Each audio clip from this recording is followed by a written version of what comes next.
പ്രിയപ്പെട്ട സുഹൃത്തുക്കളെ, നന്മയുടെ നല്ല ദിവസം. ഇന്നത്തെ എൻ്റെ വീഡിയോ പ്രധാനമായിട്ട് ഫോക്കസ് ചെയ്യുന്നത് അധ്യാപകരെ, പ്രത്യേകിച്ച് ടീച്ചർ എഡ്യൂക്കേറ്റേഴ്സിനെയും അധ്യാപകരാകാൻ പഠിക്കുന്ന വിദ്യാർത്ഥികളെയും ആണ്. അതോടൊപ്പം തന്നെ മറ്റുള്ളവർക്ക് ഇത് കേൾക്കുന്നത് കൊണ്ടോ അല്ലെങ്കിൽ മനസ്സിലാക്കുന്നത് കൊണ്ടോ വലിയ തെറ്റില്ല. കാരണം വ്യക്തിത്വത്തെക്കുറിച്ച് പഠിക്കുമ്പം കാൾ യുങ്ങിനെ തുടരാൻ സാധിക്കത്തില്ല. കാൾ യുങ് കേട്ടിട്ടുണ്ടാകും. എന്നാൽ അദ്ദേഹത്തിൻ്റെ പൂർണ്ണമായ പേരെന്താണ്? പലർക്കും അറിയായിരിക്കാം. കാൾ ഗുസ്താവ് യുങ് എന്നാണ് അദ്ദേഹത്തിൻ്റെ പേര്. അദ്ദേഹത്തിൻ്റെ പ്രശസ്തമായ ബുക്കൊക്കെ ഉണ്ട്. ഇത് unconscious, the psychology of unconscious എന്നുള്ള ബുക്ക് ഭയങ്കര പ്രശസ്തമാണ്. വലിയ ബൃഹത്തായ ഒരു കൃതിയാണ്. അതോടൊപ്പം തന്നെ സൈക്കോളജിയിൽ നിന്ന് അനലറ്റിക് സൈക്കോളജി അതിൽ നിന്ന് മാറ്റി ചിന്തിക്കാൻ അദ്ദേഹം പഠിപ്പിച്ച ഒരാളാണ്. പിന്നെ അദ്ദേഹത്തിൻ്റെ പേഴ്സണാലിറ്റിയിൽ നമ്മൾ കാണുന്നുണ്ട് ടൈപ്സിനെ കുറിച്ചും ആർക്കിടൈപ്സിനെ കുറിച്ചുമൊക്കെ സമഷ്ടിയെക്കുറിച്ചുമൊക്കെ അദ്ദേഹം ചിന്തിക്കുന്നുണ്ട്. ഇതൊക്കെ ഇവിടെ മാറ്റിവെച്ചിട്ട് ഞാനൊരു കാര്യം, അദ്ദേഹത്തിൻ്റെ അന്വേഷണധ്വരയാണ് ഞാൻ അദ്ദേഹത്തെക്കുറിച്ച് വായിക്കാൻ എന്നെ പ്രേരിപ്പിച്ചത്. അദ്ദേഹത്തിൻ്റെ അന്വേഷണധ്വരയിൽ അദ്ദേഹം ഇന്ത്യ സന്ദർശിച്ചിട്ടുണ്ട്.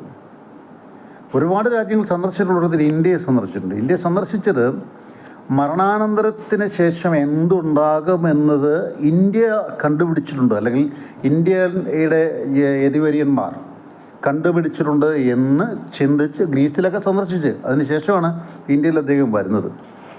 എന്നിട്ട് അദ്ദേഹം വന്നത് ഒഡീഷയിലെ പുരി ഗ്രാമത്തിലുള്ള കൊർണാക്കിലെ സൂര്യക്ഷേത്രം അദ്ദേഹം സന്ദർശിച്ചിട്ടുണ്ട്.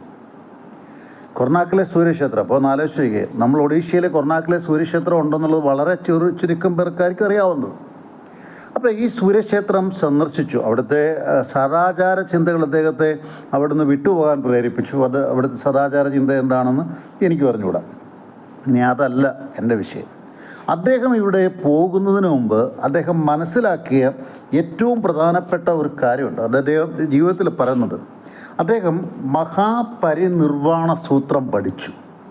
എന്താ ഈ മഹാപരിനിർവാണ സൂത്രം? ഇത് ബുദ്ധൻ്റെ ചിന്തയാണ്.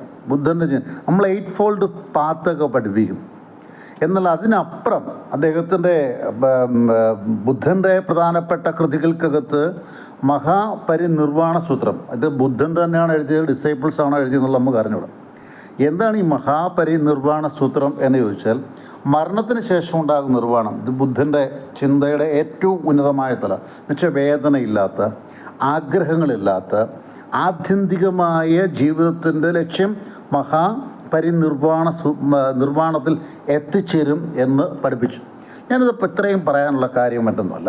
പ്രിയപ്പെട്ട സുഹൃത്തുക്കളെ, ഒരാൾ ഒരു അന്വേഷണ ത്വരയോട് ഇറങ്ങുകയും മരണാനന്തരത്തിന് ശേഷം എന്ത് സംഭവിക്കുന്നു എന്ന് മനസ്സിലാക്കുകയും, അദ്ദേഹത്തിൻ്റെ ജീവിതത്തിലുള്ള പ്രധാനപ്പെട്ട കാര്യങ്ങളുണ്ട്.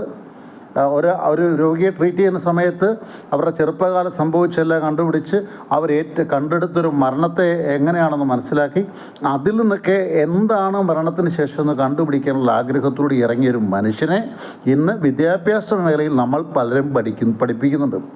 ഞാനൊരു BEdക്കാരെ കുറ്റം പറയുന്നില്ല, ടീച്ചേഴ്സിനെ കുറ്റം പറയും. നമ്മളൊരു പുസ്തകം വായിക്കുന്നു, ആ പുസ്തകം BEd കിട്ടിക്കഴിഞ്ഞാൽ താത്തു വെക്കുന്നു, അല്ലേ? പിന്നെ നമ്മൾ കുറച്ചുകൂടി അന്വേഷണാത്മകമായി പോയാൽ, ഞാനത് കഴിഞ്ഞ ദിവസം എവിടെയോ വായിച്ചൊരു പുസ്തകമാണ്. ഇപ്പം നമ്മുടെ മെഡിക്കൽ കോളേജിലാണെങ്കിലും BEd സെൻറ്ററിലാണെങ്കിലും MEd സെൻറ്ററിലാണ് കിട്ടിക്കഴിഞ്ഞാൽ പിന്നെ നമുക്ക് അതിനെക്കുറിച്ച് അധികം റിസർച്ച് ഇല്ല. Go for research. ആഴമായ റിസർച്ചിലാണ് പുതിയ ജ്ഞാനം കണ്ടെത്തുക. ഞാൻ കഴിഞ്ഞ ദിവസം ചിന്തിച്ചൊരു കാര്യമാണ്. ഏറ്റവും കൂടുതൽ പാസ്പോർട്ടിൽ പതിച്ചിടണമെങ്കിൽ ഈ ലോകത്തിൽ ഏറ്റവും കൂടുതൽ സഞ്ചരിച്ചിട്ടുള്ളത് മഹാഭാരതമാണ്. മഹാഭാരതത്തിലെ ശ്രീകൃഷ്ണൻ പോകാത്ത ലോകങ്ങളില്ല. അത് ഞാൻ അടുത്തൊരു ചിന്തയിൽ പറയാം. എങ്കിലും ഞാൻ ഇപ്പോൾ അവസാനിപ്പിക്കുന്നതിലാണ്. കാൾ ഗുസ്താവ് യുങ് എന്ന് പറയപ്പെടുന്ന ആ വലിയ മനുഷ്യൻ്റെ അന്വേഷണത്വര എല്ലാ അധ്യാപകരിലും ഉണ്ടാകട്ടെ. നന്മയുടെ നല്ല ദിവസം. ജോൺസൺ കരൂർ.